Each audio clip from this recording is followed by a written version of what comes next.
Bueno, muy buenas tardes a todas. Muchísimas gracias por estar acompañándonos. Vamos a dar inicio a la última de las conferencias de este ciclo que se ha organizado desde el Instituto de Ciencias Humanas, Sociales y Ambientales del CCT Mendoza CONICET. Y esta tarde tenemos el enorme placer de contar con la participación de Rosana Barragán. Creo que todas la conocemos, pero para cumplir con la formalidad voy a presentarla. Rosana es doctora por la Escuela de Altos Estudios en Ciencias Sociales de París. Fue profesora de la carrera de Historia de la Universidad Mayor de San Andrés en La Paz y es docente del posgrado del CIDES de la misma universidad. Fue directora del Archivo Histórico de La Paz y es investigadora senior del Instituto Internacional de Historia Social en Ámsterdam. Tiene varios trabajos publicados sobre el mundo andino, entre los tantos podemos mencionar Espacio Urbano y Dinámica Étnica, La Paz en el siglo XIX, Indios, Mujeres y Ciudadanos, Legislación y Ejercicio de la Ciudadanía en Bolivia, y Potosí Global, viajando con sus primeras imágenes 1550-1650. Además, compiló el libro Trabajo y Trabajadores en América Latina, que es resultado de los encuentros de la Red Latinoamericana de Trabajo y Trabajadores, y es editora de la revista de esa misma red, la Red Lat, ¿no? Hace muchos años que está dedicada a la investigación sobre la minería, particularmente en Potosí, y un poco desde allí que hoy nos va a presentar la conferencia Desafiando la masculinidad del trabajo en las minas, juntadas a través de la historia. Y la idea sería que la escuchemos en primer lugar a Rosana y después abrimos a preguntas y al intercambio. Cuando quieras, Rosana, te escuchamos. Bueno, mil gracias a todas ustedes por estar presentes aquí y quiero agradecer al instituto, a Raquel, a Beatriz Mamigonian y a Gabriela. Sobre todo me alegra mucho de verla porque hemos compartido un tiempo juntas en Ámsterdam. Quisiera señalarles en primer lugar que me costó mucho elegir qué presentarles cuando me invitaron a ser parte de estas conferencias organizadas por INCIUSA. Por un lado, porque estoy trabajando hace bastantes años, ya casi no quiero ni acordarme, pero 8 años, me digo que soy siempre bastante lenta para producir libros. Y bueno, entonces la idea inicial y mi primera inclinación era presentarles los principales planteamientos de este libro que espero terminar el primer semestre del próximo año, un poco como lo hizo Sergio Cerulnikov sobre su reciente libro. Me incliné, sin embargo, por la temática que hoy les presento, porque cuestiona el aura de masculinidad al que se asocian en general las minas en Potosí, pero también en muchas partes del mundo, y por tanto voy a referirme también a un contexto mucho mayor. La elección del tema tiene que ver, por tanto, con una pregunta básica presente también en mi libro, el de tratar de develar la presencia de las mujeres en las minas, dado que la historia de la minería evoca imágenes como las que les voy a mostrar. Entonces, aquí empiezo compartiéndoles la pantalla. Ay.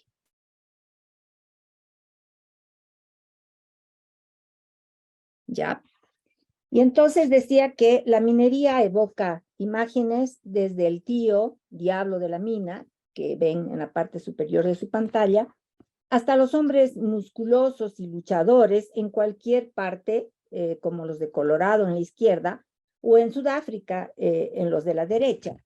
Una segunda razón para elegir el tema de hoy es porque este trabajo ha sido, creo, un esfuerzo muy grande que hemos hecho con mi colega griega, Leda Papastefanaki, y que nació como una simple introducción y presentación a un dossier sobre 3 artículos y casos muy puntuales y que se fue transformando en un trabajo mucho más amplio.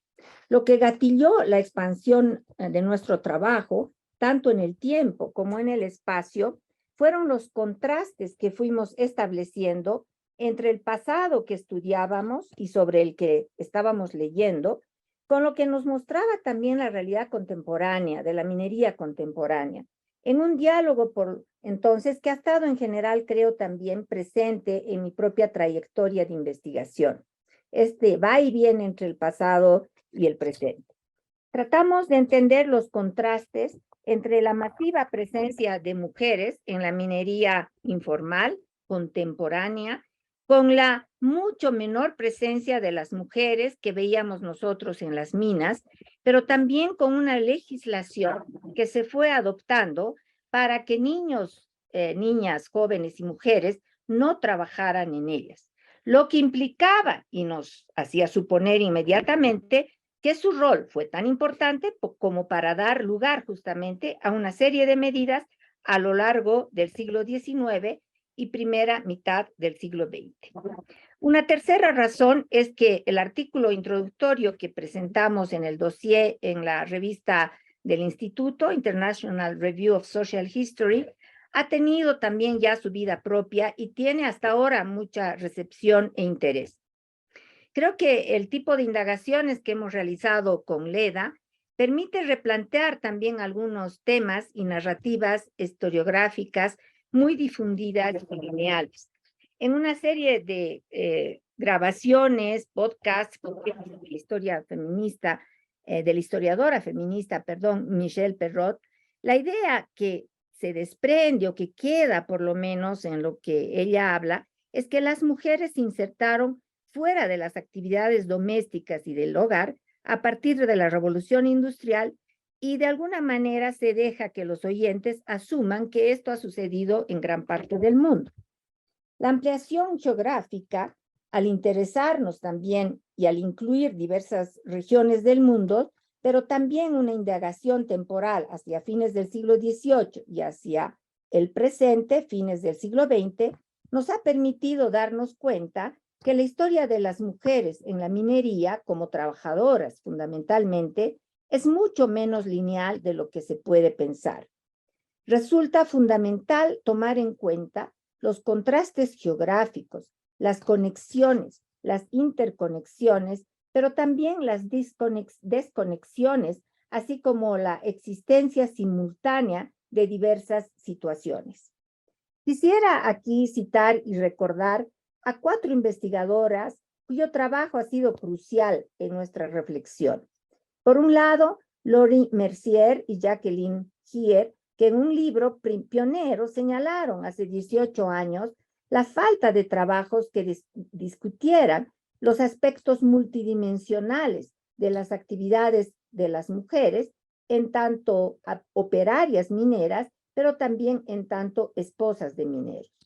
Hoy tenemos muchas más investigaciones, aunque los estudios históricos son aún relativamente escasos debido en parte también al subregistro, a la escasez de fuentes y a la invisibilidad de las mujeres en los archivos como resultado a su vez de la propia desestimación y subestimación de su trabajo.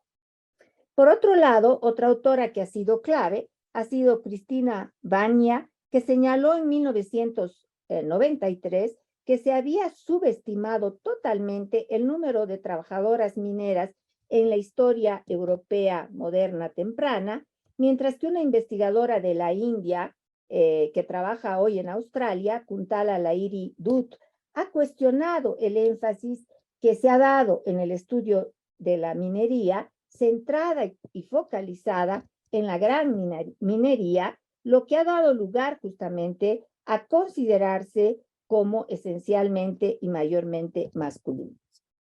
Uno de los argumentos fundamentales del artículo que hemos publicado es que se ha borrado a las mujeres de la producción y su trabajo en la minería, o sea, a grandes rasgos, ¿no? Revisitar esa historia compleja creo que implica volver a situarlas en los propios procesos de producción de la minería. Aquí tienen ustedes 3 imágenes de distintos lugares y tiempos diferentes. La que proviene del libro espérense, sí, la que proviene del libro, obviamente, aquí abajo de George Agrícola, de 1500, publicado en 1556, la que viene justamente del acto que se adoptó en Inglaterra en los años 1840, y finalmente una foto mucho más contemporánea de las mujeres colombianas en las minas de oro en Chocó. Revisitar la historia de cómo se ha producido esa supresión de las mujeres nos permite acercarnos a los complejos procesos de su invisibilización, que remiten también a cómo desde las políticas se ha construido esa situación, lo que nos permite entender 4 complejos procesos. Primero, las políticas estatales. Primero, que las políticas estatales y patronales del siglo XIX contribuyeron a masculinizar los lugares de trabajo durante por lo menos un siglo, a través justamente de la aplicación de lo que se llamaban leyes de protección hacia niños y hacia mujeres. La visión predominante, que subraya la inserción de las mujeres a partir de la industrialización, se presenta, por tanto, mucho más compleja y problemática. En segundo lugar, que la llamada deslaboralización de las mujeres desde el siglo XVIII, particularmente en Europa, fue paralelo a la distinción que se estableció por la economía política clásica desde Adam Smith entre trabajo productivo e improductivo, considerándose el trabajo de cuidados no remunerado, así como las actividades domésticas, como actividades, ustedes saben, improductivas. Pero esto fue también paralelo al desarrollo de la ideología del modelo del proveedor masculino, que se desarrolló desde la segunda mitad del siglo XIX.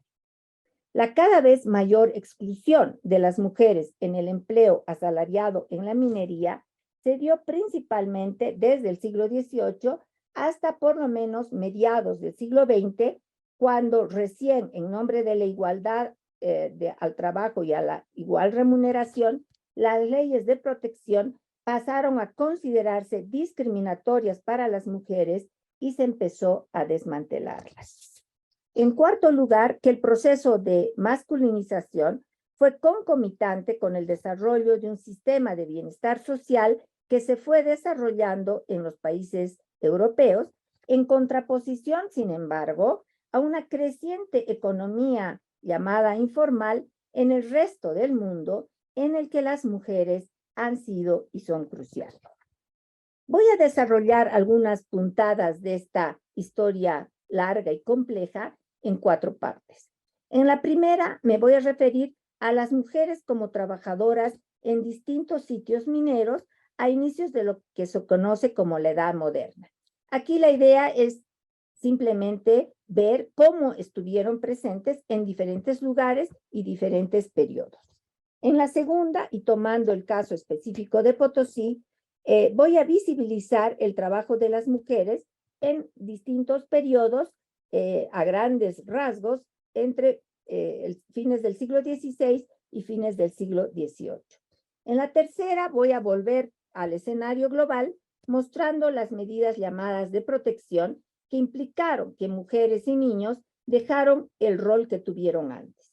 Finalmente, terminamos haciendo referencia al importante rol actual de las mujeres en la minería contemporánea en pequeña escala e informal. Vamos entonces al primer punto. Las mujeres como trabajadoras en la minería en la Edad Moderna temprana europea. El trabajo en esta época, en estos lugares, era una actividad realizada en muchas partes de acá, de Europa, como de otras partes de las minas del mundo, por integrantes de las familias y los hogares, ¿no? Eran actividades que realizaban hombres, mujeres, y en las que intervenían, por supuesto, también los niños. Cristina Vania ha señalado para el caso de Europa que la minería era una forma de empresa doméstica similar a otros oficios y que frecuentemente existía una división del trabajo por sexos. Los hombres eran principalmente los que cortaban los minerales de la roca, como los barreteros, mientras que las mujeres los rompían clasificando, lavando y sobre todo acarreando y moviendo los minerales, como ustedes pueden ver aquí en estas dos imágenes. Las mujeres solían también realizar otros trabajos absolutamente necesarios y relacionados con el transporte, el acarreo de madera y carbón para hacer funcionar los hornos y otras actividades. Sin embargo, las mujeres ya recibían menos salario a mediados del siglo XVI y hay referencias que ese salario era casi el de la mitad de los hombres en algunos casos. En la minería de Alemania, donde la explotación de plata era también muy importante, las mujeres trabajaban en la superficie recogiendo, clasificando, martillando y lavando el mineral. En la minería del carbón, hasta las esposas y los hijos de los mineros trabajaban como cajoneras, no sé cómo traducir drawers, pero ahí la Cristina me va a ayudar, tirando de una especie de estos camioncitos, como una especie de trineos y cubos, y conduciéndolos, ¿no es cierto?, por diferentes subterráneos hasta la superficie. En Gran Bretaña, el trabajo familiar fue también muy común hasta principios del siglo XIX y las mujeres trabajaban bajo tierra en las minas de carbón en equipos familiares, ¿no?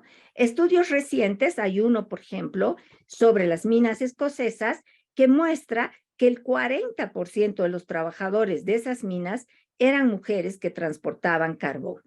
O sea, todo esto nos va llevando a develar, ¿no es cierto?, este rol tan importante que al final han tenido las mujeres y que por lo tanto esa masculinización que hoy tenemos en nuestro imaginario sobre las minas es más bien producto del siglo XIX y principios del XX. Si nos trasladamos a las regiones auríferas más importantes de América colonial, como Nueva Granada y Brasil, la presencia de mujeres era también fundamental. En Brasil, la fiebre de diamantes y oro en el siglo XVIII llevó la esclavitud a las minas que podían rivalizar con las plantaciones azucareras esclavistas. Estas imágenes, que provienen de un trabajo muy interesante de Junia Furtado, nos muestran también cómo la importancia, por un lado, y la magnitud de la minería en estas regiones, pero también la presencia de las mujeres en la extracción no solamente de oro, sino también diamantes. Y aquí en la imagen de abajo ustedes van a ver la presencia de las mujeres lavadoras en el Brasil a principios del siglo XIX. Bueno, en Brasil, la fiebre del oro del siglo XVIII llevó la esclavitud a las minas, obviamente, y las mujeres esclavas fueron pintadas trabajando también en los ríos, fueron pintadas como esclavas cargadoras en Minas Gerais. En Colombia, la extracción del oro estaba en manos principalmente de señores de minas y cuadrillas que trabajaban con esclavos, pero también con un grupo de mineros independientes llamados mazamorreros, compuestos por esclavos libres, mulatos e indios. O sea, era una mano de obra diversa, incluyendo obviamente mujeres, y estaban a cargo de gran parte de la producción del oro en la región. Justamente en la zona del Chocó, del que viene una de las fotografías que les había mostrado, las mujeres podían representar eran parte muy importante, y esta región además producía del 40 al 70% del oro producido en lo que es hoy Colombia. Rápidamente las mujeres llegaron también a ser casi hasta el 40% de todos los esclavos en la región, y lo que se dio en esta zona minera es una creciente compra, incluso de parte de los esclavos, de su propia libertad por esta inserción justamente en la minería del oro en la región de Chocó. Pasemos ahora al caso de Potosí. Para pensar la participación de las mujeres en las minas de Potosí, es preciso superar la visión de la minería como el trabajo realizado de manera exclusivamente en minas subterráneas. De hecho, más del 50% de lo que se necesita hacer empieza una vez que se saca el mineral de los socavones y de las minas subterráneas. Si se considera que la minería se realiza también en superficie, como nos ha recordado, por ejemplo, el trabajo de Dana Velasco Murillo, la mano de obra parece mucho más compleja y las mujeres se visibilizan. En los 90 hemos encontrado en el trabajo de Pascal Absy que las vírgenes que se construyen como imágenes y representaciones en las distintas secciones del cerro, a la entrada del Cerro Rico, llevan, por ejemplo, el combo y la masa al que se asocian las mujeres, mientras que las cruces que se encuentran al inicio de las galerías de los socavones y que se asocian con la masculinidad tendrían otras herramientas. O sea, en estas dos imágenes veríamos también esta presencia de lo femenino y de lo masculino, pero directamente también en el trabajo, pero en subterráneo y en la superficie. Sostengo además, en el caso específico de Potosí, que no se trata solo de decir que las mujeres también estaban presentes en la minería, sino que examinar la participación de estas mujeres en las actividades mineras lleva a reconsiderar dos temas que me parecen importantes. En primer lugar, historizar lo que se denomina actividad informal como algo absolutamente contemporáneo y por otro lado, historizar también la minería artesanal y de pequeña escala asociada a la precariedad y en la que las mujeres son importantes también hoy en día. En segundo lugar, releer la historia de la minería de Potosí con especial atención al posicionamiento de las mujeres en los diferentes escenarios y periodos que nos ilumina también el complejo mundo del trabajo en las minas. Ambos aspectos nos permiten darnos cuenta de la masculinización indudablemente de las fuentes y de los estudios que hacemos cuando nos basamos en esas fuentes, que van invisibilizando a estas mujeres, abriendo interrogantes indudablemente para nuevas miradas, nuevas investigaciones. Exploro, por tanto, a las mujeres en el trabajo que estoy haciendo y en este artículo, parte del artículo, que estaban implicadas en las actividades de producción, refinamiento y sobre todo comercialización de la plata. Y quisiera recalcar en este aspecto la participación de las mujeres como vendedoras de la plata. La pregunta es, ¿cómo tenían las mujeres acceso a estos minerales? Este mercado se nutría de múltiples canales que he tratado de sintetizarlos en esta diapositiva. En primer lugar, de la producción de las concesiones que se otorgaron a las comunidades y sus caciques responsables de la organización y entrega de la mitad de las distintas provincias en Potosí. O sea que en el cerro, y esto nos muestra muy bien la descripción de Luis Capoche a fines del siglo XVI, se distribuyen las distintas vetas a distintas personas y una parte de estas concesiones se otorga a las comunidades y a los caciques para que se ayuden con su mitad y su obligación en Potosí.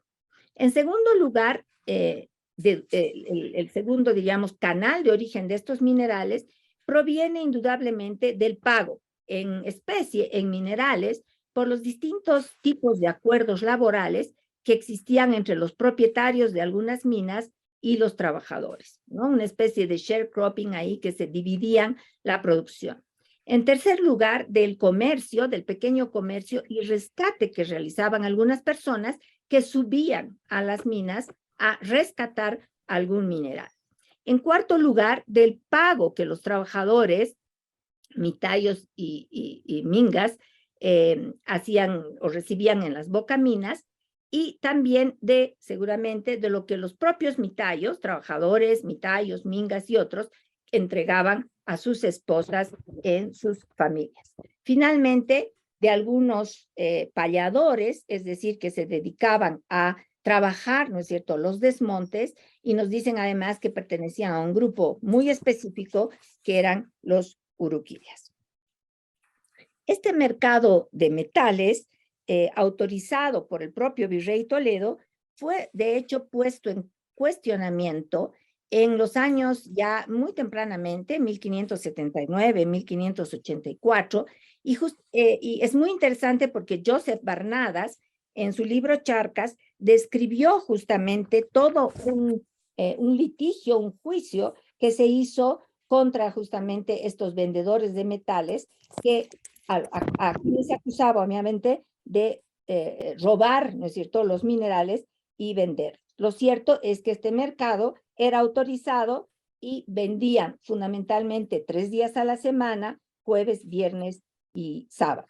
Y es este mercado que está dibujado aquí por el pintor Gaspar Miguel Berrío a fines ya a la segunda mitad del siglo XVIII. Y sobre esta plaza, además, no es casual que se construyera que se reemplazara este catu, o sea, este mercado, porque catu es mercado y gato se dice en su traducción en español, que ahí mismo se construyera la actual Casa de Moneda que ustedes, si conocen Potosí, han visitado. Y este es justamente un plano que existe para la construcción en la segunda mitad del siglo XVIII de cómo se va a hacer la Casa de la Moneda y se va a reemplazar, ¿no es cierto?, lo que se llamaba incluso antes como la Plaza del Gato. Las mujeres eran además importantes en al menos 2 de las 8 etapas del complejo proceso minero, ¿no? En el de la selección de los minerales, que se denominaba como pallar, y en la tarea de tamizar el mineral triturado. En un diccionario del siglo XVII de García de Llanos figuran 3 actividades bajo el nombre de pallar. La primera era la limpieza y la selección de todos los minerales que se sacaban del subsuelo y se trasladaban a patios que se llamaban canchas frente justamente a las entradas de las minas. Hasta ahora existen, ¿no es cierto?, esas canchas. La segunda actividad era la búsqueda de los minerales en los relaves mineros, en los desmontes, que se vendían a personas que los podían utilizar de otra manera. Finalmente, la tercera era en el recuento de los minerales obtenidos. Hay pocas fuentes, lastimosamente, que especifican quiénes realizaban de manera muy concreta todo este trabajo. Pero una de ellas sostiene que la selección era realizada por niños y mujeres. Y otra fuente dice que había más de 1000 personas involucradas en esta tarea. Un fraile dijo y dio esta descripción: las mujeres indias también buscan las piedras que se desechan alrededor de las bocas de las minas, lo que se llama pallar, es decir, romper, y eligen las de valor que las separan las del resto. Y todas estas, decía, se venden al mediodía en Potosí.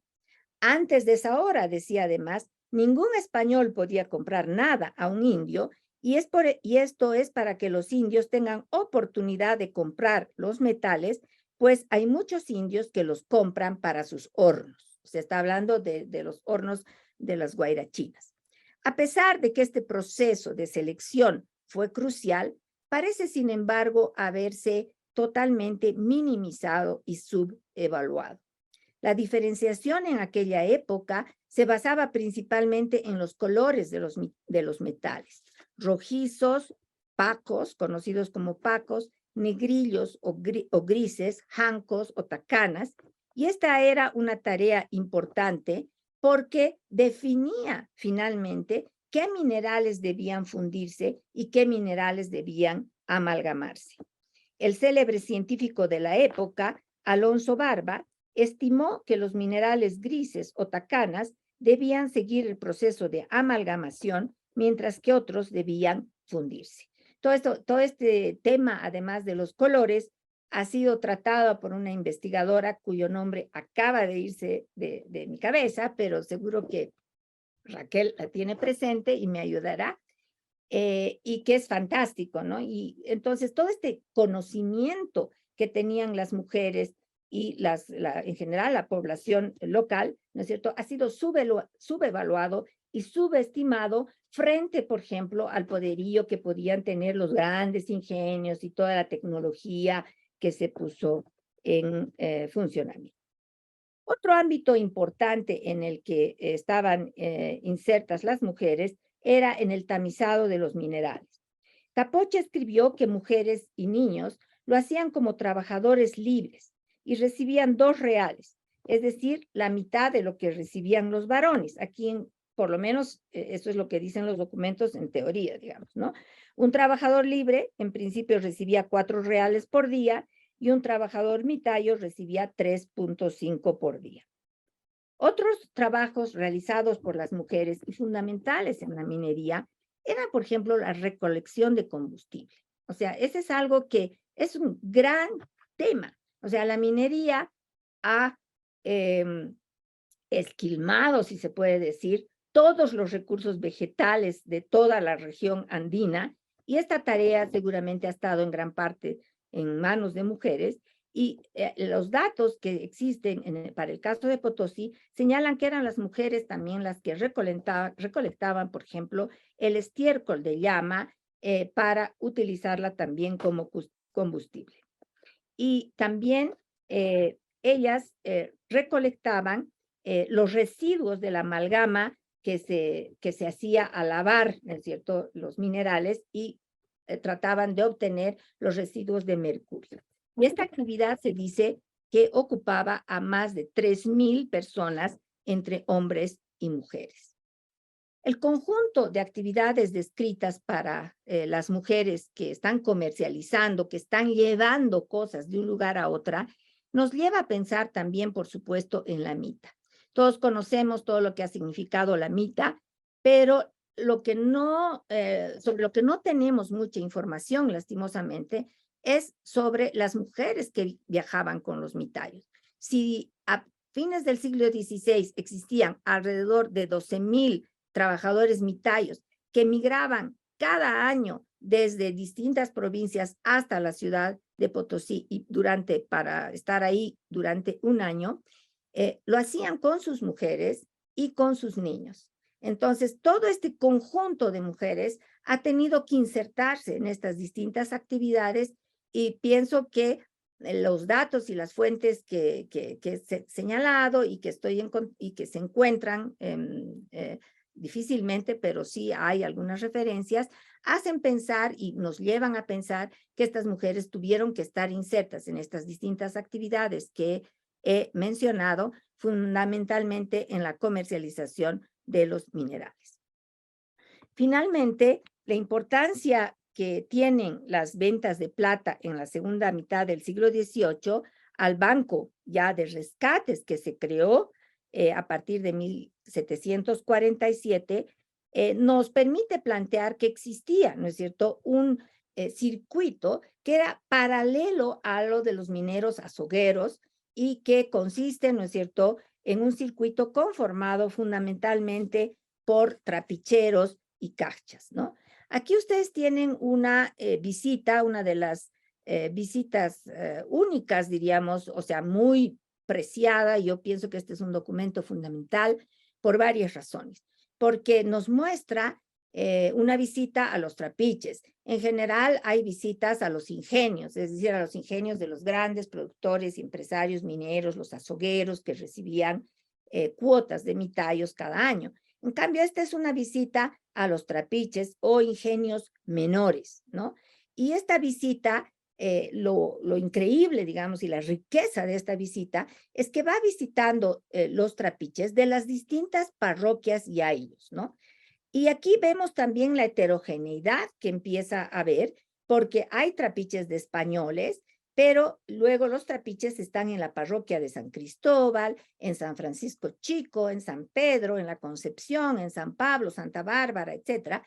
Y cada una de estas parroquias está ligada además a determinados aylus de distintas regiones. Entonces, esto nos lleva a pensar, y otra información además que hay paralela, en que estos trapiches podían ser controlados también por determinados aylus y comunidades que estaban vinculadas también a la mita de Potosí. Entonces, por eso es que esta fuente es tan importante y tan preciosa.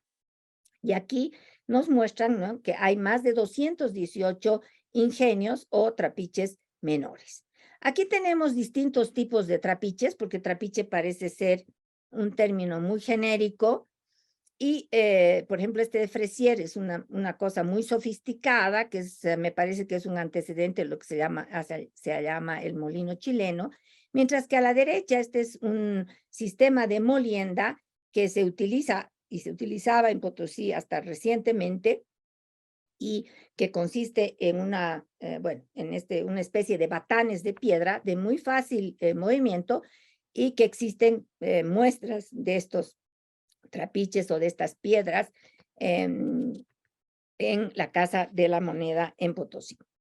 Estos son los libros, ¿no es cierto?, de cuentas que provienen del Banco de San Carlos. O sea, en 1747 se crea este Banco de San Carlos, que va a comprar la plata de todos los productores en Potosí, y justamente en estos libros, que son absolutamente aburridos, se encuentra persona por persona, o sea, se encuentran registradas persona por persona, y ahí están trapicheros, ahí están estas personas menudas del pueblo menudo, mujeres, hombres que están vendiendo su plata todos los días al Banco de San Carlos. Y las mujeres representan, o sea, la venta de las mujeres representan desde el 10% hasta el 20% del total. Voy a mencionar un solo caso que siempre que hablo de los trapiches me gusta señalarlo. Es el caso de Cristina Cupi, que vendió durante un año en 15 transacciones. O sea, a lo largo del año vende 15 veces por un total de casi 900 pesos. Y esta cantidad es impresionante si se considera que el tributo anual es de 9 pesos. Entonces ella está vendiendo evidentemente muchísimo más, y no podría, o sea, tiene recursos, por lo tanto, adicionales a otras actividades que podía tener. Ese mundo de los trapicheros, de los cachas, de los ingenios menores, es una economía, por lo tanto, paralela, podríamos decir de alguna manera informal. Es mucho más rudimentaria, es más diversa, pero es crucial para entender justamente la subsistencia y vida de las familias, incluso de los propios mitayos, ¿no?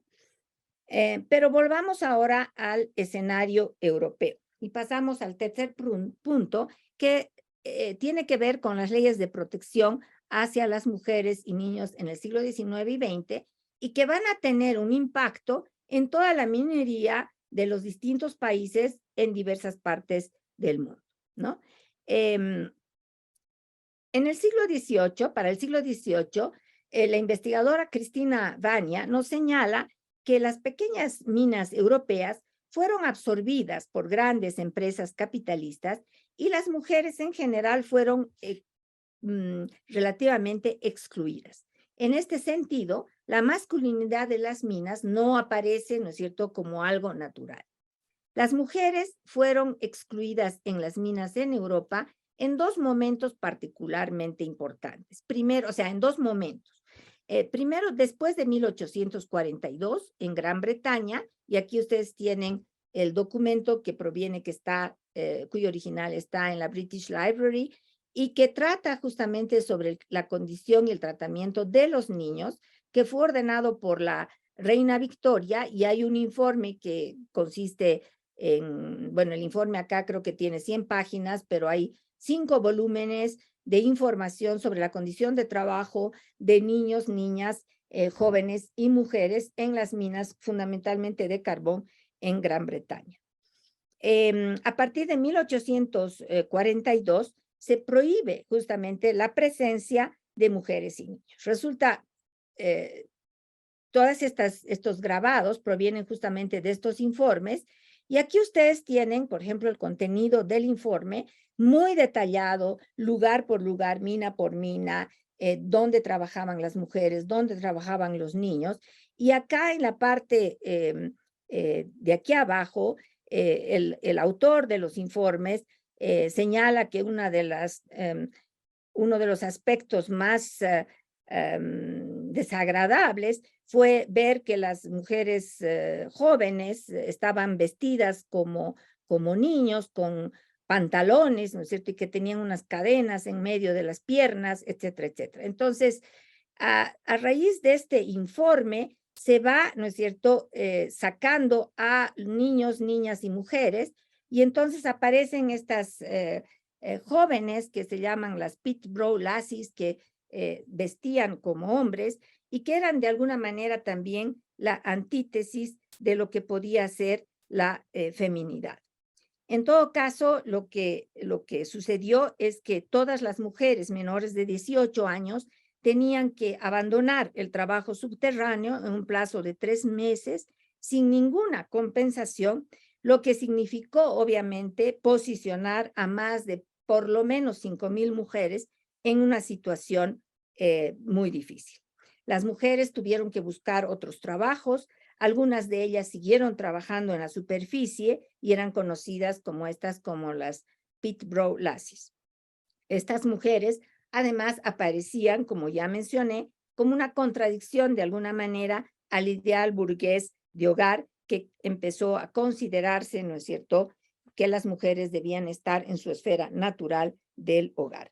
Y una situación similar a la que se dio en Gran Bretaña se fue adoptando también en otros países como en Francia y en Bélgica, aunque sacar a las mujeres de la superficie fue un proceso muchísimo más largo.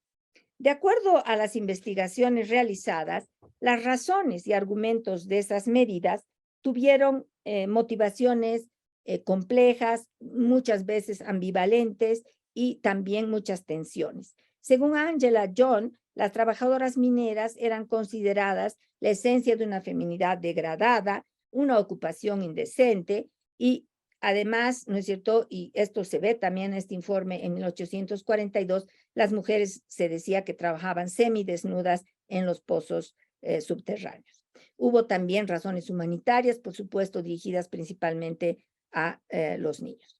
Fuera de Europa, las mujeres continuaron siendo importantes en la minería, particularmente en Japón e India. En India, en los trabajos subterráneos, predominaban los hombres, ¿cierto? Pero en los de la superficie, las mujeres constituían hasta del 35 hasta el 40%. Y había también mucha participación de jóvenes y niños. Algo similar ocurría en Japón, donde los hombres eran los que cortaban el carbón y las mujeres los transportaban, continuando este sistema hasta las primeras décadas del siglo XX, donde las mujeres representaban el 20% del conjunto de los mineros y el 25% en la industria del carbón. Cabe señalar también que desde la segunda mitad del siglo XIX hasta la Segunda Guerra Mundial, la idea del hogar, de la vida familiar y la maternidad fue restringiendo la participación de las mujeres en el mercado laboral. Después de la Primera Guerra Mundial, la OIT fue adoptando normativas que las fueron aplicando y dando estas normativas a nivel mundial, prohibiéndose primero el trabajo general nocturno de mujeres y en la Convención 45 de 1933 se prohibió el empleo de mujeres en trabajos subterráneos. Estas medidas se difundieron en todo caso a gran parte del mundo y aquí vamos a ver justamente cómo se fueron, diríamos, como reguero de pólvora, distribuyendo en diferentes países, ¿no? Tenemos las primeras medidas aquí arriba, las que he hecho referencia de 1842 y que luego fueron, ¿no es cierto?, reforzadas y ampliadas posteriormente. Tenemos en la Argentina en 1924 y luego Francia, Nueva Caledonia, etcétera, en Bolivia en 1930, en Chile, en México en 1931, y entonces es, ¿no es cierto?, fundamentalmente a partir de 1919, 20, 30, que se va extendiendo a diferentes partes del mundo. Las consecuencias, en todo caso, fueron muy claras. En las minas, y aquí les doy simplemente un ejemplo, en las minas de carbón de Bengal, el porcentaje de mujeres cayó de 29% a solo 4%. En Japón, de más de 37,000 mujeres que trabajaban en 1928, se redujeron a solo 6,000 en 1933. Las historiadoras feministas han criticado las medidas del OIT porque en gran parte de los convenios y recomendaciones dicen que reflejaron ante todo el ideal del hombre proveedor. Estudios recientes han destacado que las reformas estuvieron influenciadas también por las transformaciones de la industria y por cambios tecnológicos asociados al propio desarrollo capitalista. En todo caso, muchas investigaciones han ido enfatizando que la protección que se llamaba antes, se hablaba simplemente de leyes de protección, que estas leyes de protección, entre comillas, de las mujeres y la nueva organización social de la industria minera contribuyó a reforzar las relaciones desiguales entre hombres y mujeres y por ello, a partir de la segunda mitad del siglo XX, se cuestionaron estas distintas formas de protección a nombre de la igualdad. La OIT misma llegó a la conclusión de que las medidas especiales o leyes de protección actuaban como un obstáculo para la plena integración de las mujeres en la vida económica y obstaculizaban justamente la igualdad de oportunidades y se las empezó a poner fin para evitar la discriminación justamente en el empleo y la ocupación. Así, lo que pudo aparecer en un momento como beneficioso para las mujeres resultó en gran parte como una política que fue también en contra de ellas. Un factor que contribuyó a esta situación fue que los empresarios y el Estado consideraron que las mujeres resultaban muy caras a la hora de los derechos sociales, como ustedes saben, y acá en Bolivia, hoy por hoy, no solo en la minería, sino en todos los contratos, a veces se estipula hoy, en plena época de Morales y post-Morales, de que si la mujer está embarazada, no va a ser, su contrato no va a continuar. Es decir, se quita la posibilidad de los derechos sociales a las mujeres embarazadas.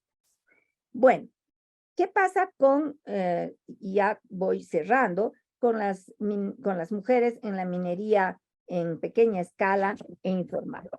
Hoy se calcula que por lo menos 35 millones de personas se dedican a la extracción de minerales en los países fundamentalmente en desarrollo, en la llamada minería artesanal y de pequeña escala, que se caracteriza justamente por una escasa tecnología, por el uso intensivo de mano de obra, bajas tasas de producción y deficientes condiciones, obviamente, de trabajo, de seguridad, de salud y con consecuencias bastante nefastas para el propio medio ambiente. Aquí ven la distribución en los distintos países, porcentajes que obviamente son absolutamente aproximados. Este es un mapa justamente de la distribución de la minería en pequeña escala en diferentes partes del mundo y verán obviamente que el llamado sur global es donde está expandida este tipo de minería. Aquí ustedes tienen otra vez la participación de las mujeres en la minería de oro en Colombia y aquí a la derecha una minera no en Bolivia, sino en el Perú.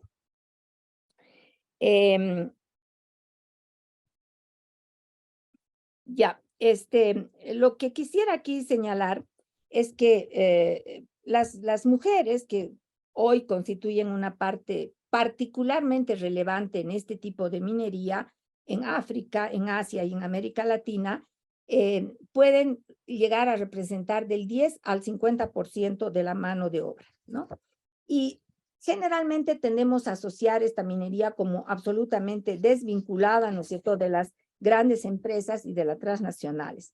Sin embargo, hay que señalar que economía informal o minería informal y minería formal están también articuladas. Las propias grandes empresas transnacionales utilizan este tipo de minería, compran los minerales producidos por las pequeñas y esta minería artesanal, ¿no? Y las mujeres aquí participan en casi todas las etapas de extracción, transporte y procesamiento de los minerales. Volviendo al caso de Potosí, y como ya vamos a ir cerrando, es interesante señalar, no sé si lo he puesto acá, a ver, sí, aquí, bueno, aquí tienen la famosa minería del oro, fotografiada increíblemente por Sebastián Salgado, ¿no? En minería de Sierra Pelada.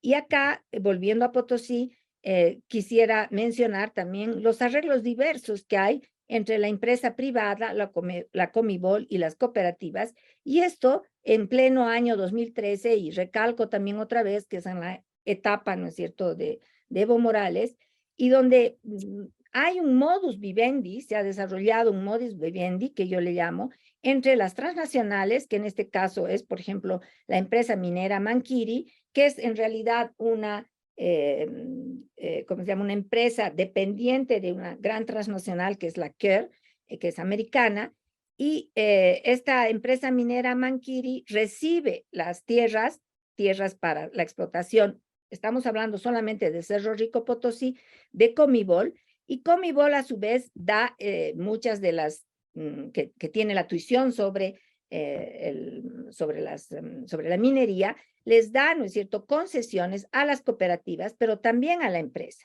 Pero lo que es interesante y fundamental aquí recargar es que las cooperativas producen cualquier cantidad de minerales o extraen más bien cualquier cantidad de minerales que las venden a la empresa minera Manquiri, pues quien no tiene ningún costo de trabajo, ni social, ni de nada, ¿no? Y es una empresa chiquita, llena de técnicos, etcétera, con gran tecnología, y que recibe toneladas que son vendidas por los cooperativistas mineros del Cerro Rico de Potosí. Y estas son, aquí esta es una distribución que se puede ver incluso en el propio espacio, cómo se ha distribuido el Cerro de Potosí hoy o en el 2013, y entonces ven acá que la verde, ¿no es cierto?, son las concesiones directas que ha recibido la empresa minera Manquiri. Luego las amarillas son las de Comibol, que las puede dar también a las cooperativas, que son las que están enrosadas. Y esto proviene, no digamos de algún estudio fuera de, que no fuera, proviene de la propia empresa en un informe técnico que realizó y que estaba en línea hasta por lo menos hasta hace algunos años.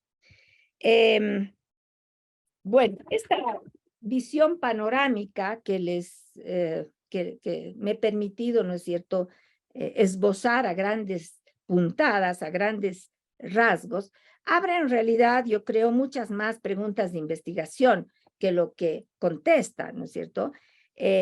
Nos hace preguntarnos cómo ha sido la historia de conformación de las grandes empresas, de carbón, de estaño, de hierro, de otros minerales, el rol que tiene también la tecnología en todo este proceso, y todo esto vinculado, por supuesto, a la emergencia de trabajadores asalariados, pero también la inserción o no y de qué manera de las mujeres y de la pequeña, de la minería pequeña y artesanal.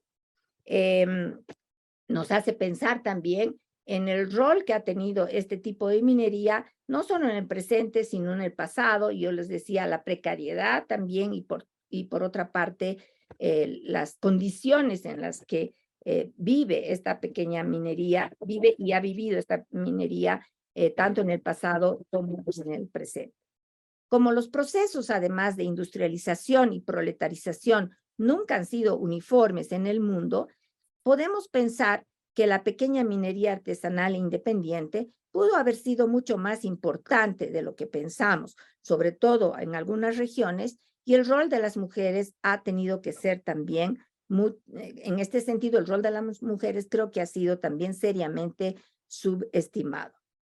La transformación transnacional de la industria se asocia ahora a una mano de obra, además, flexibilizada y a subcontratistas, ¿no? O sea, es un poco esto también que les decía, que al final hay una articulación entre ambas, y las transnacionales están involucradas también en el desarrollo de toda esta pequeña minería artesanal y pequeña, ¿no? En el caso de Bolivia, les he mostrado cómo se articulan ambas empresas y cómo se da este modus vivendi entre distintos agentes en un periodo, diríamos, particularmente abierto y supuestamente favorables a los trabajadores mineros.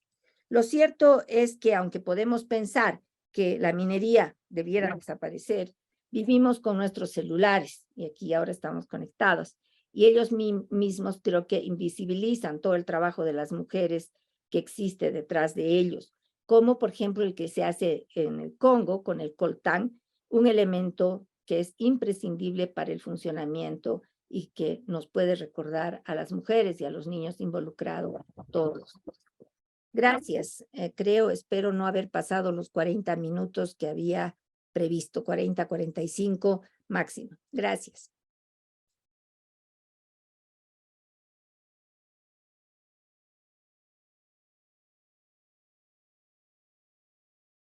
Muchísimas gracias a vos, Rosana. Realmente, nada, un recorrido histórico, espacial, que si algo muestra es que las mujeres en la minería no son una anécdota, ¿no? Y muchas otras cosas.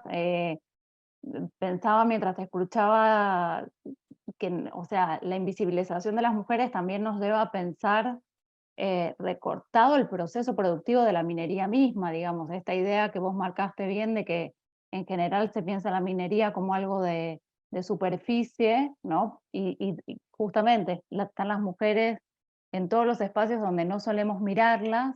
Bueno, nada, me imagino que abre un montón de preguntas históricas, teóricas, metodológicas, así que si les parece, abrimos para un diálogo. Si hay alguna pregunta.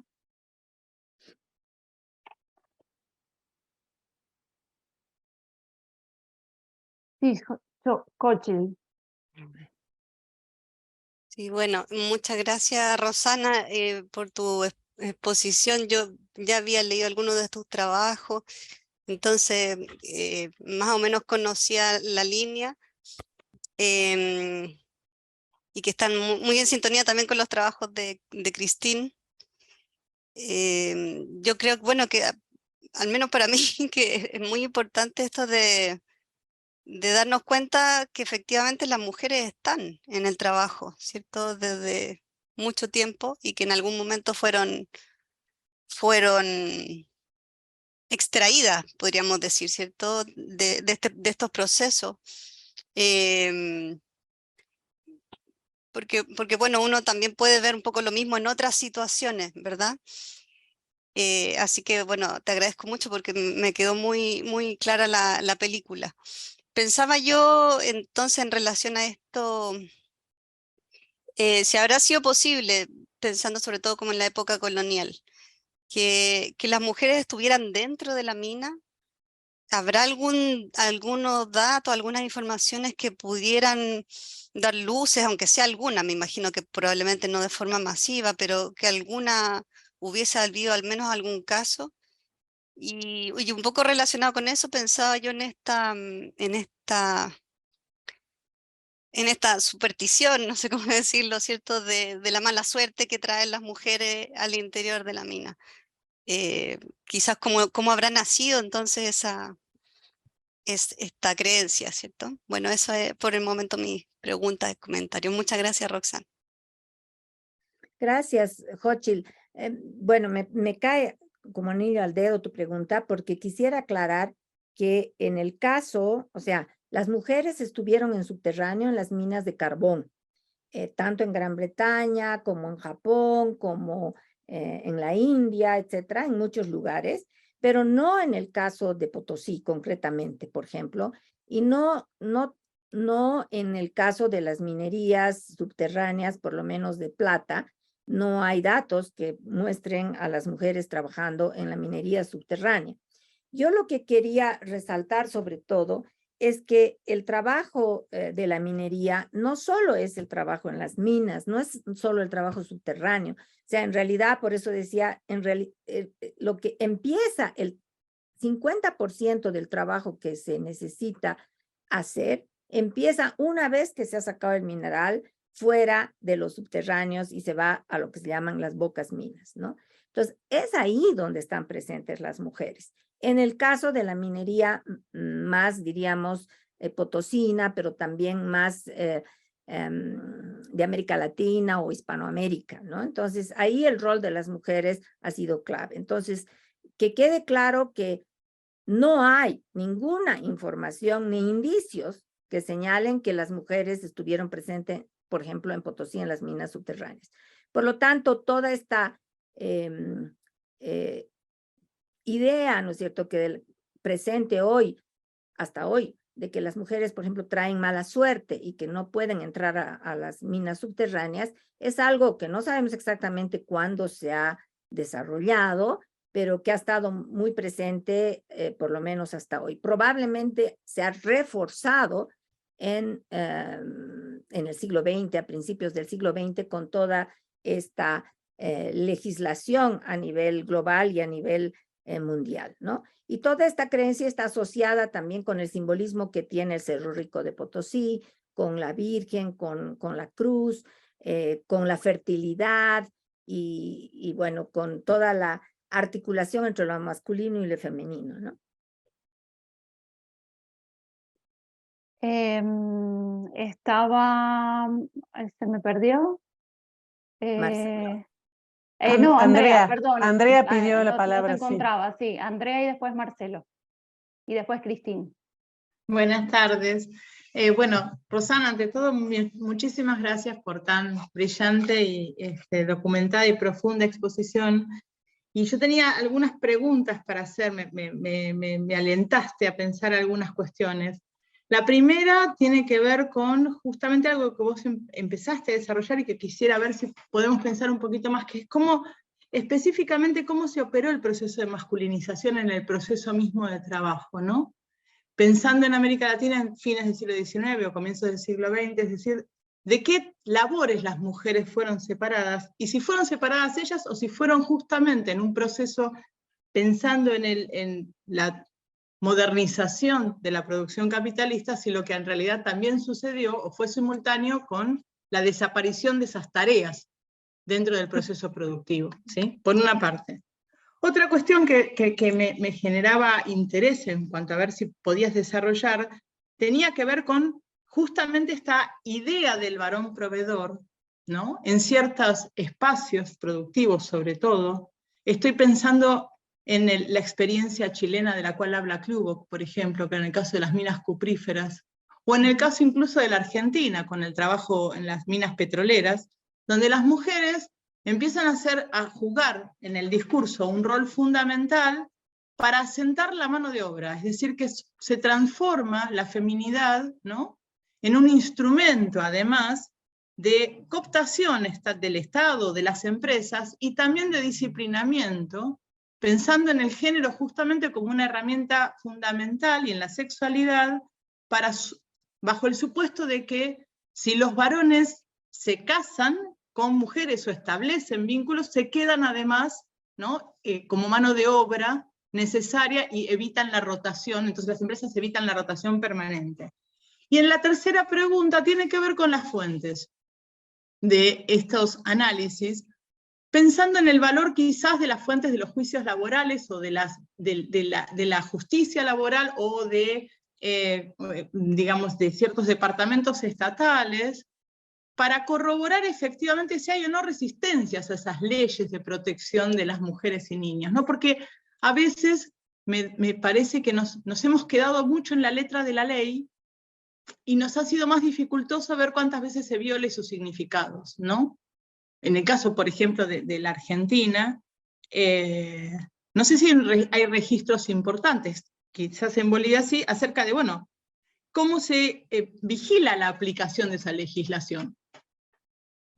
Y si tenemos herramientas para sospechar sobre su no aplicabilidad, ¿no? Y sobre las resistencias que esto ha implicado específicamente. ¿No? En el sentido, así como vos sospechás, me parece de manera muy interesante que tanta legislación da cuenta de que algo pasa en la realidad que es diferente a lo que, digamos, que hay que arreglar. Entonces mi pregunta viene, bueno, ¿qué pasa con esa regla? En definitiva, ¿se cumple, no se cumple? ¿El Estado la hace cumplir? ¿Las empresas la cumplen? ¿Los propios trabajadores les parece importante o no? En fin, era eso. Pero muchísimas gracias porque me pareció súper, como es, estimulante, gracias. Es muy estimulante el trabajo.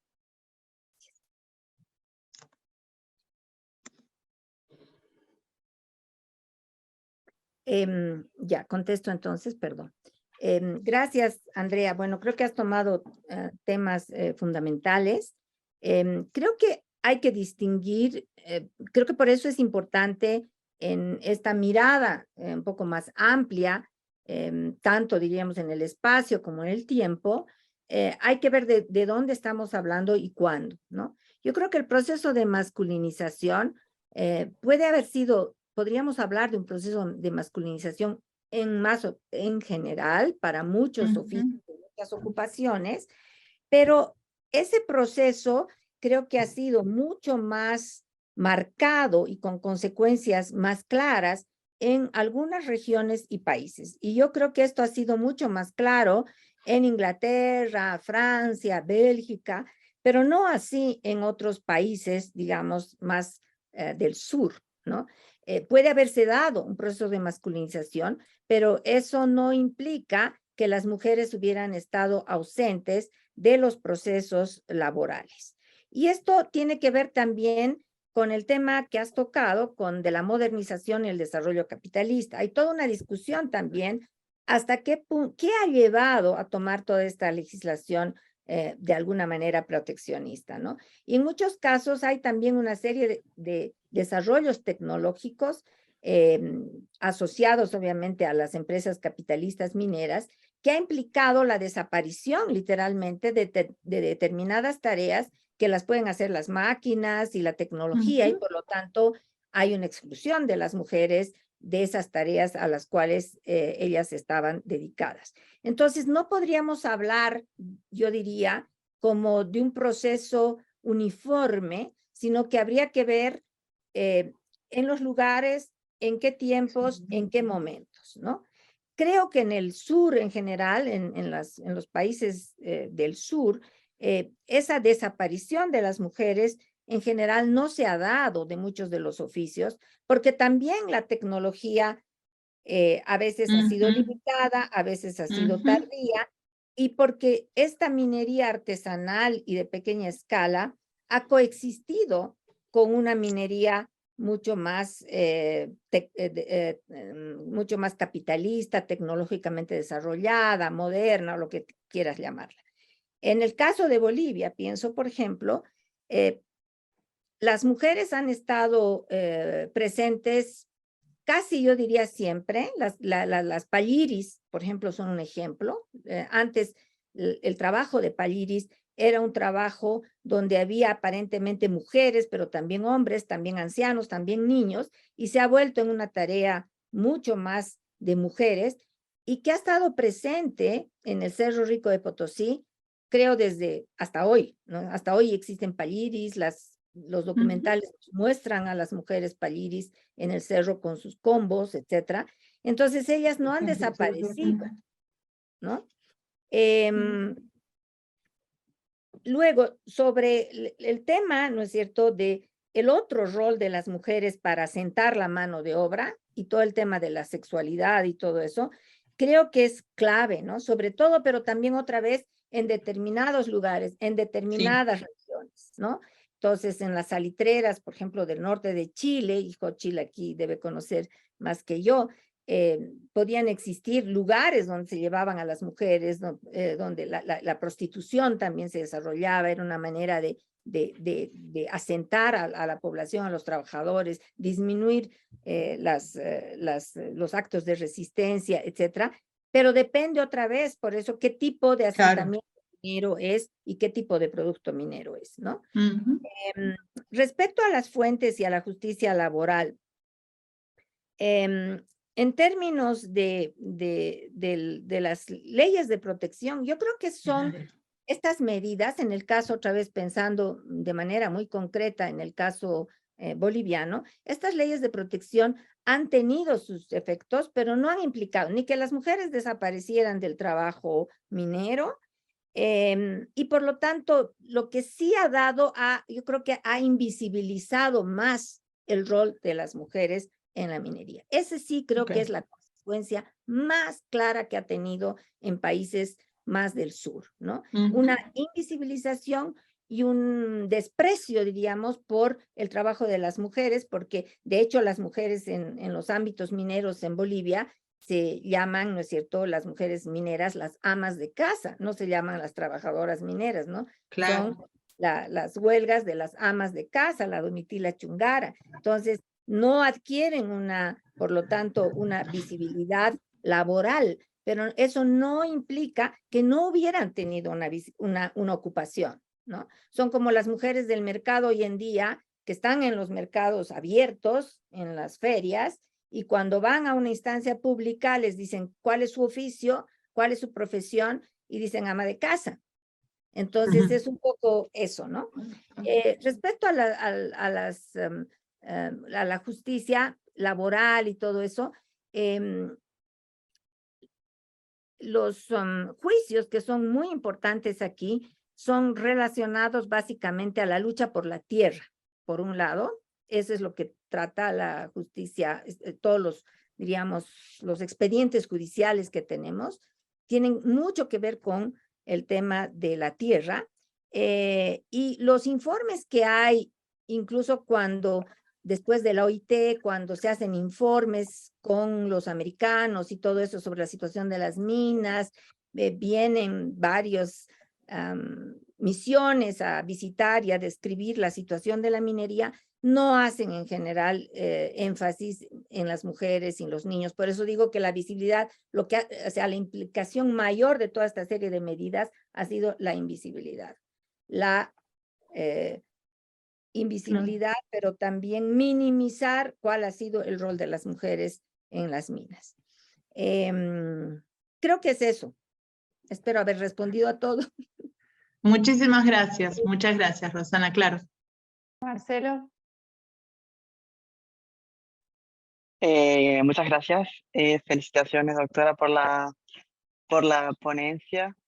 Quería preguntarle, bueno, dos cosas. Una muy puntual, que tiene que ver con, así como hay informes respecto de la salud de los mineros de Huancavelica y las afecciones que traía la actividad.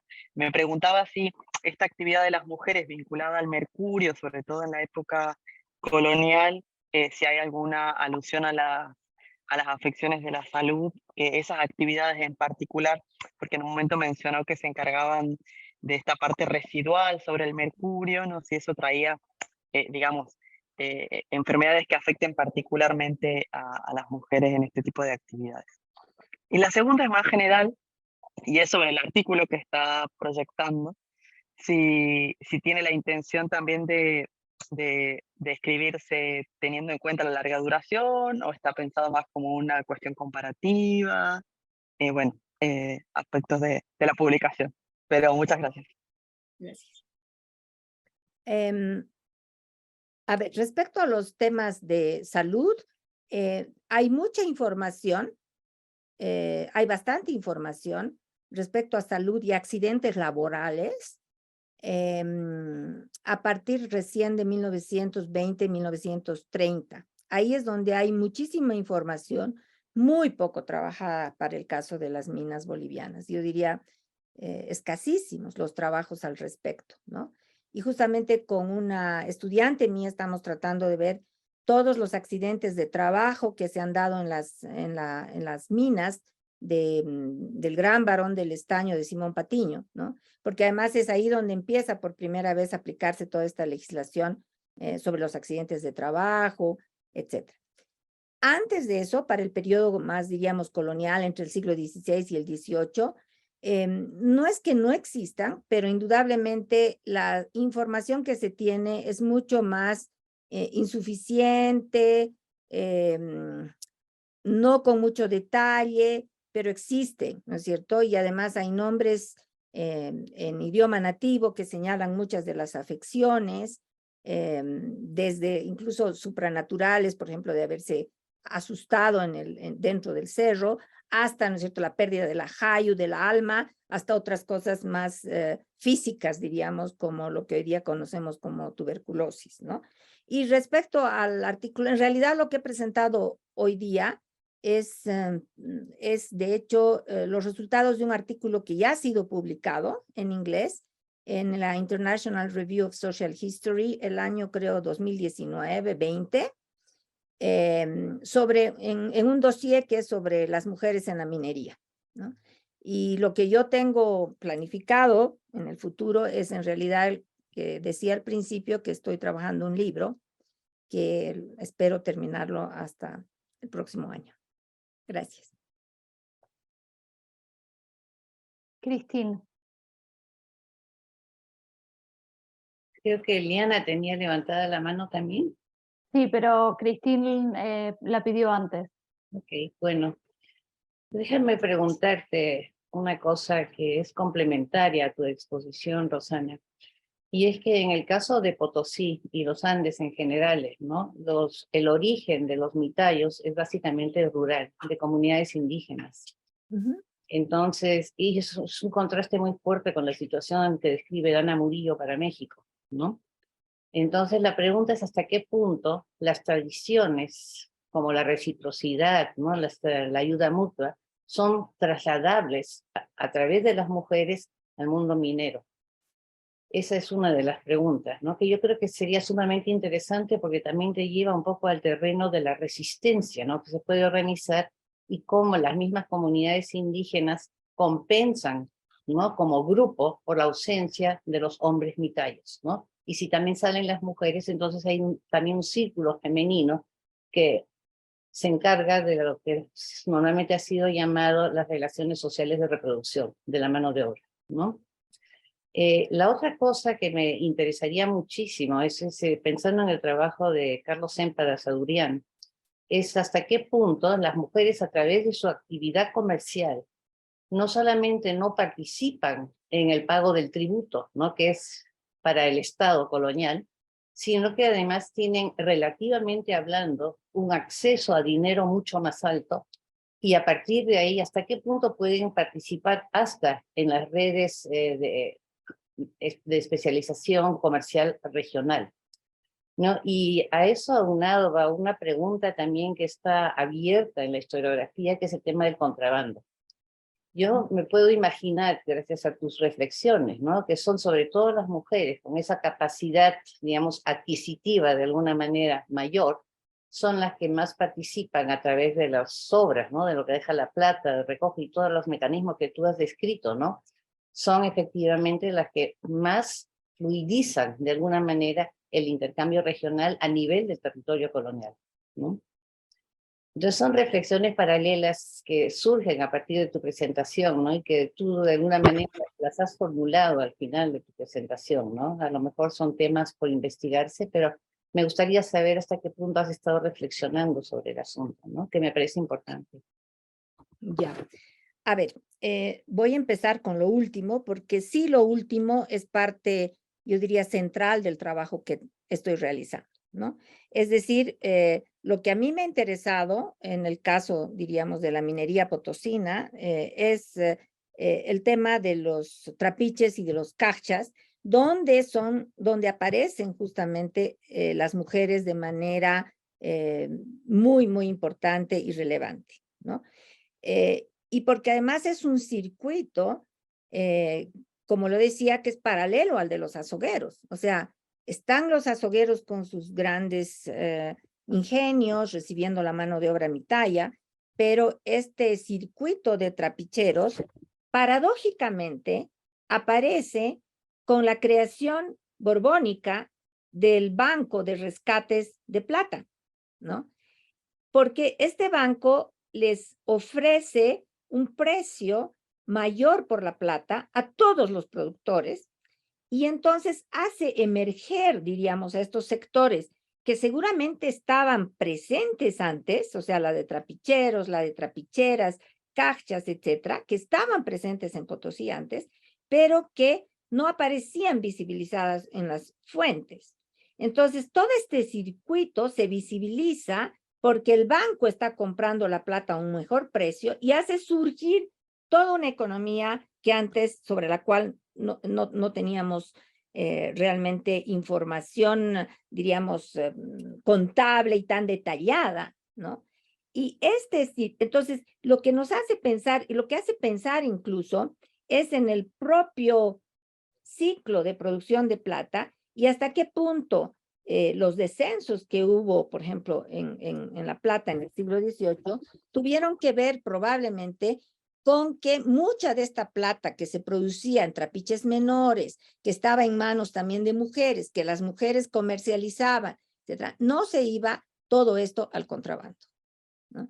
Es muy probable que todo esto se haya ido al contrabando y que cuando se crea el banco, se visibiliza esto y entonces deja de ser, ¿no es cierto?, un producto que escapa a la mirada fiscal de la corona, ¿no? Entonces, creo con eso, creo que es fundamental. Y las mujeres indudablemente han estado presentes en todo el comercio regional y lo que habría que indagar más son estos circuitos que además tienen que estar relacionados al circuito de la coca, pero al circuito también de todo lo que son las alcabalas sobre productos de la tierra, ¿no?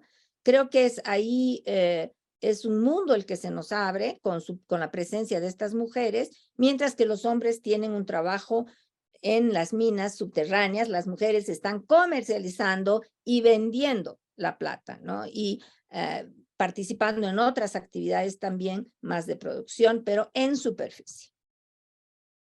En relación al otro punto de la reciprocidad, la distribución, resistencia, creo que lo voy a dejar porque no es algo que o sea, lo quisiera pensar más y no quisiera darte una respuesta muy, por darte una respuesta, sino pensarla un poco más. Gracias, Rosana. Eliana. Tardes. Bueno, primero que nada agradecer porque me iluminó en un montón de aspectos tu presentación, Rosana. La pregunta me surgió, en realidad no una pregunta, sino una suposición o una hipótesis, y quería saber si vos coincidís. Cuando hablas sobre las leyes victorianas y esto de cómo sacaron a las mujeres de las minas, y la puesta en duda de la moral, digamos, como desde un juzgamiento moral y de que ese no era su lugar, sino no era un lugar para mujeres y era un espacio antifemenino o algo así, es lo que entendí. Si eso no puede haber dado pie, digamos, para el disciplinamiento de las mujeres que hasta en la actualidad trabajan al interior de los yacimientos mineros, digamos, esta cuestión de disciplinarlas a través del acoso sexual y de la violencia por no estar en en un lugar, digamos, genéricamente asignado, y el subregistro por ahí de las situaciones de acoso y violencia sexual. O sea, tal vez pienso que hay una relación entre esas dos cuestiones, entre el sacarlas de las minas y moralmente juzgar a quienes estén en su interior, y a la vez el disciplinamiento sexual, digamos.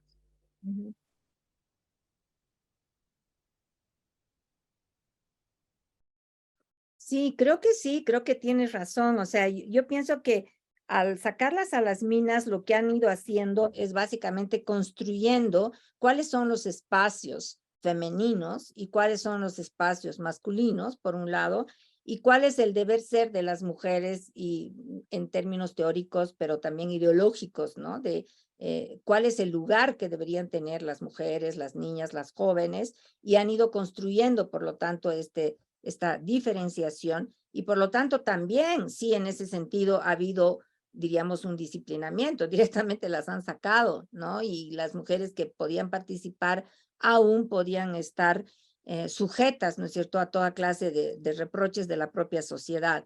Pero esto creo que no es el caso que puede haberse dado en todas las regiones, lo vuelvo a repetir. Esto en Gran Bretaña sí, pero no sé cómo habrá funcionado, por ejemplo, exactamente en la India o en Japón, donde también las mujeres eran importantes. Lo pienso, disculpa, trazando paralelismos, yo analizo Veladero en San Juan, y por ahí se pone mucho en duda a las trabajadoras, digamos, esto de que tienen que trabajar más que un varón, o qué es lo que hacen, como moralmente muy perseguidas, digamos, y muy cuestionadas permanentemente en su trato con el varón o con el superior, o en la forma en la que ascienden, digamos, estos cuestionamientos. Iba por ahí mi razonamiento.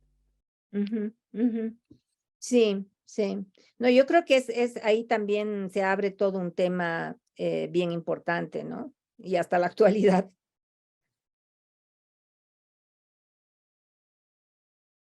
Raquel. Bueno, gracias. La verdad, muy interesante, Rosana, porque me parece que en forma indirecta has dado como unas sugerencias metodológicas muy interesantes, como por ejemplo pensar en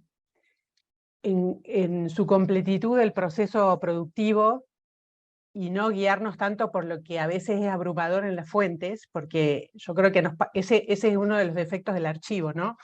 El archivo nos orienta a cierta obsesión, digamos, y pensar primero cómo es el proceso completo de producción ayuda a, bueno, ese es creo que eso ha sido uno de tus consejos metodológicos de la presentación. Y otras cosas que me han gustado mucho, pero yo lo que quisiera rescatar también, y no sé si no es una pregunta, sino más bien sería como poner subrayar algún otro de los aportes que creo que es importante, que es que no solamente hay diferencias entre los grandes espacios productivos mineros, que vos has hecho una distinción grande entre el mundo moderno europeo y el mundo de Sudamérica, por decir, sino también entre los tipos de minas. O sea, no es lo mismo una pequeña mina que una mina de la envergadura de Potosí. Y ahí en las pequeñas minas es donde las mujeres están siempre presentes, digamos, porque la actividad minera, por lo menos en el periodo colonial, y quizás, no sé, después, la actividad minera nunca es individual, siempre es familiar. Entonces es indudable que no se puede separar la mujer del hombre. Y lo único que quería agregar es un recuerdo muy borroso que tengo, así que no puedo juntar el recuerdo ni con bibliografía ni con nada, pero sí recuerdo alguna vez haber escuchado que Pascal Apsy decía que también depende de la oferta de la mano de obra, porque cuando fue la guerra del Chaco y muchos hombres tuvieron que retirarse a pelear a la guerra, se acabaron los mitos y los miedos y de las mujeres dentro de la mina, porque cuando hace falta mano de obra, y si hay mujeres, bueno, vengan las mujeres, muy coyunturalmente, y por eso no recuerdo bien, no asocio bien con la bibliografía, pero me acuerdo que ella comentó algo como que eso sí, tenían que ir vestidas con pantalones. Como que para meterse a la mina había que ser un hombre.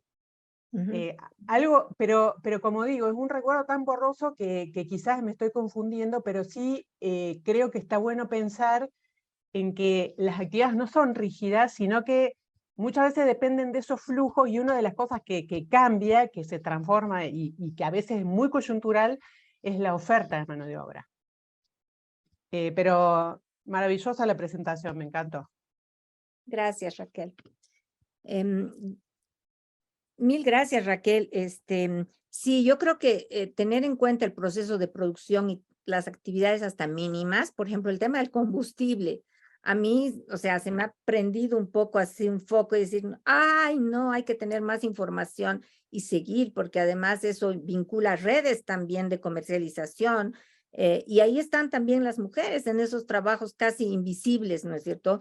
Y es una elemento imprescindible en toda la cadena de producción de la minería. Pero lo que me gustaría, y creo que es fundamental resaltar, es también el rol de la minería y en los distintos lugares, ¿no? Tu trabajo en Lipes, el trabajo de la Concepción Gavira en Oruro, y otros trabajos que ahorita o sea, otros trabajos que no quisiera numerar a todos, muestran que es muy variable, ¿no es cierto? Cuando habían minas, por ejemplo, en el norte de Potosí, esas minas pueden estar explotadas de manera muy familiar, por un lado, y por el otro lado también hay una combinación, volviendo al tema que planteó Cristina de esta articulación, de que los mitayos son migrantes rurales de diferentes comunidades y que siempre han ido a la mina temporalmente, ¿no? por más tiempo o por menos tiempo, pero siempre han estado articulados en general a la minería y a distintos trabajos. Entonces, los propios urumuratos, diríamos que son los más, uno pensaría el grupo más lejano que podría ir a la mina, eran grandes trabajadores mineros que iban temporalmente a trabajar en las minas de distintos lugares en Bolivia. Entonces, creo que es también clave el tipo de minería y la inserción familiar, ¿no? Que se ha dado en general, y siempre me parece que ese ha sido el gran tema. Yo creo que el proletariado desposeído de sus medios de producción ha sido muy tardío y en general siempre reducido en el caso boliviano, ¿no? Ayer escuchaba también una exposición, por ejemplo, sobre los productores de quinoa, ¿no? Y los productores de quinoa, que son productores de quinoa, diríamos, del elemento, uno de los recursos de repente más vendidos, pero no dedican todo su tiempo a solo la quinoa. Entonces diversifican y entre ellos otra vez está la minería. Entonces la minería es como un elemento fuera de la economía familiar, de cualquier economía familiar, que permite esa diversificación económica familiar. Y eso creo que es fundamental tenerlo en cuenta. Y dentro de eso hay obviamente estas estrategias masculinas y femeninas, ¿no?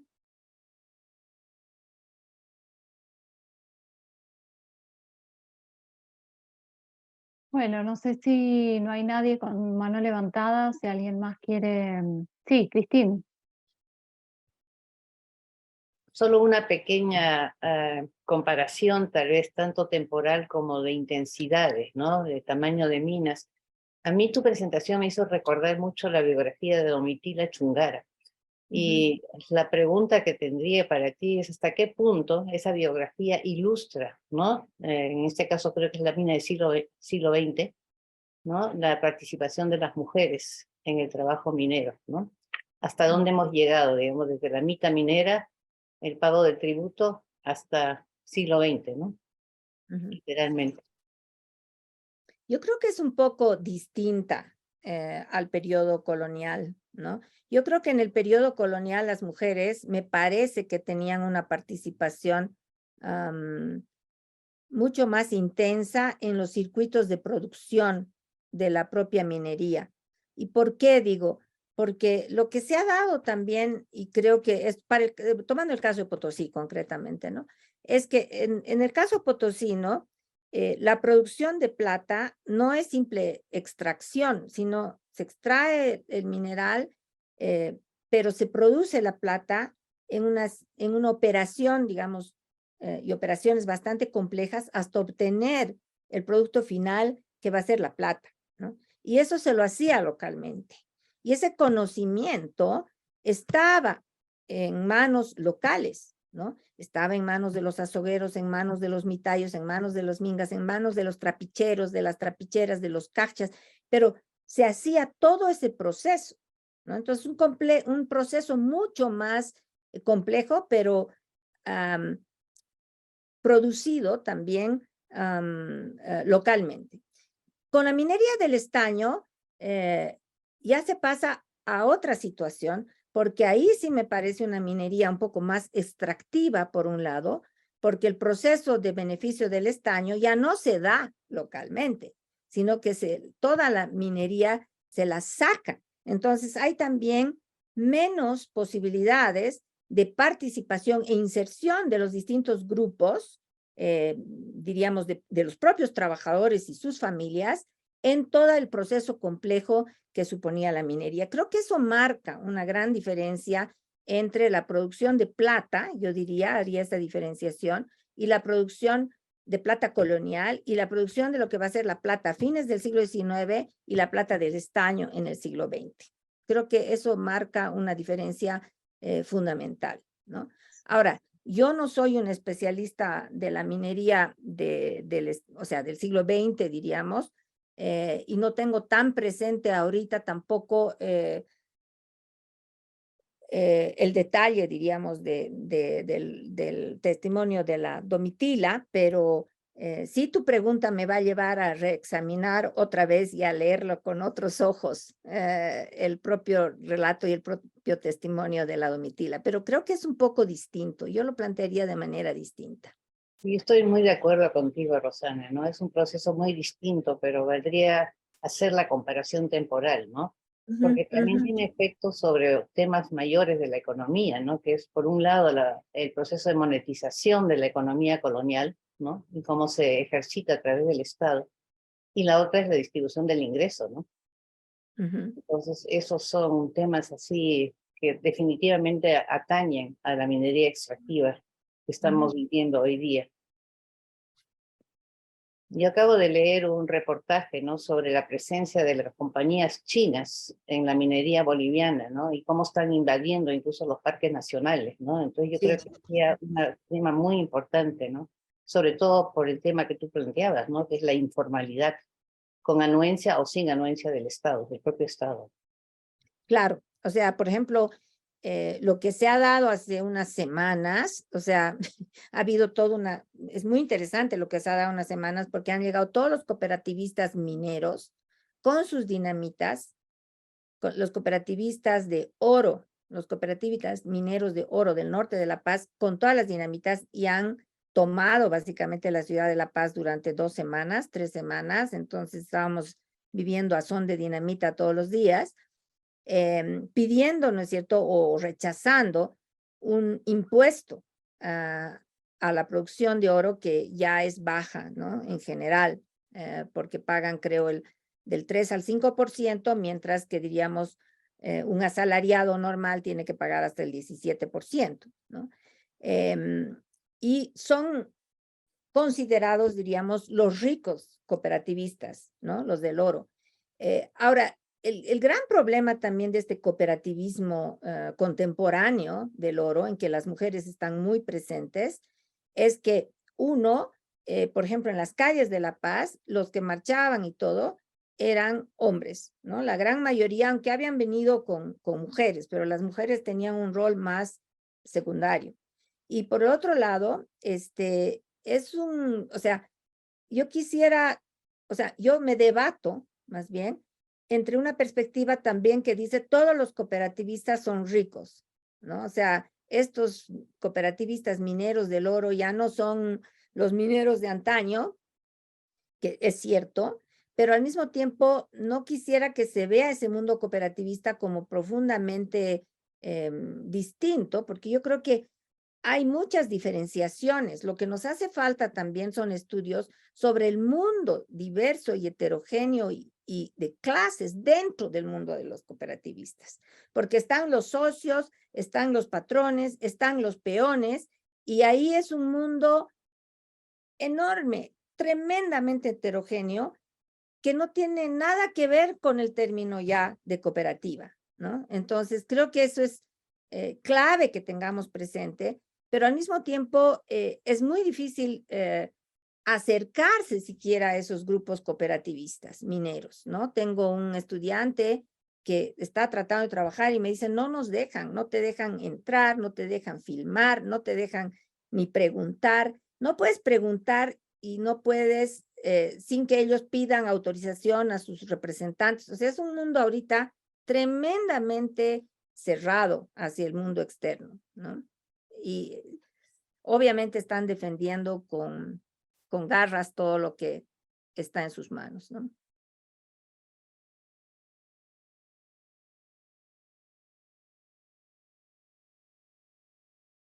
Mil gracias, Rosana.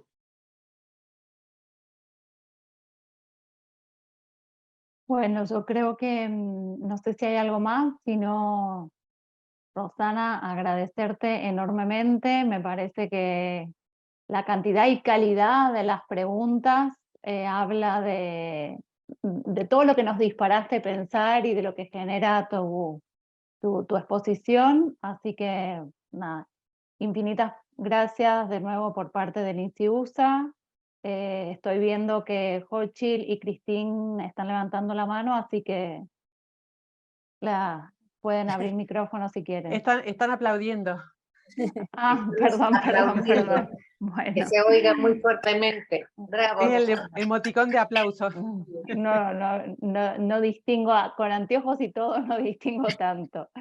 Nada, No, Rosana y a todas, muchísimas gracias. Y bueno, nos Yo- reencontraremos.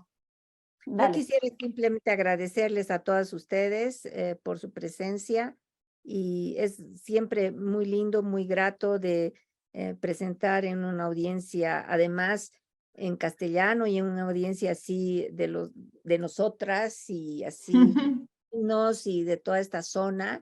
Hace mucho tiempo que no lo hacía, entonces en el caso europeo hay que explicar, ¿no es cierto?, cosas mínimas y entonces te pasas explicando cosas obvias y entonces me encuentro que este espacio para mí ha sido mucho más rico, más complejo, más desafiante y yo les agradezco mucho y obviamente cada una de sus preguntas, intervenciones me va a hacer pensar también todo lo que estoy trabajando y todo lo que voy a hacer hacia el futuro. Así que muchísimas gracias a Raquel, a Gabriela y a INSIUS en general y a todas las que han estado presentes hoy día. Gracias.